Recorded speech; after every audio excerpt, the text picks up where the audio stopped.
হে everyone, আমি Bidisha Roy. Welcome back to my new mini blog. তো আজকে আমরা সবাই মিলে চলে গেছিলাম কল্যাণেশ্বরীর মন্দিরে। অনেক দিন ধরেই এই মন্দিরে যাব করছিলাম, বাট কোনো না কোনো কারণে হয়ে উঠছিল না।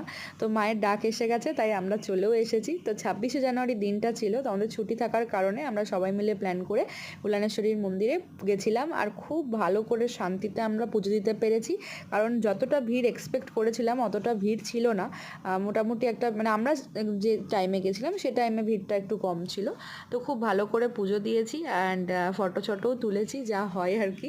অ্যান্ড দেন এখান থেকে আমরা চলে যাব মাইথন ড্যাম, কারণ আসানসোল থেকে 20 কিলোমিটারের মধ্যেই কিন্তু এই কল্যাণেশ্বরীর মন্দিরটা পড়ছে। আর এর পাশেই মাইথন ড্যাম। তো তোমরা এখানে পুজো দিয়ে একটু আধটু খাওয়া দাওয়া করে, আর এই সামনে ছোটো ছোটো দোকানগুলো রয়েছে, তো কিছু কেনাকাটি করে কিন্তু আরামসে তোমরা মাইথন ড্যাম ঘুরে আসতে পারো। তো নেক্সট ভিডিওতে ওটাই নিয়ে আমি আসছি। ভিডিওটা ভালো লাগলে চ্যানেলটা সাবস্ক্রাইব করে দিও।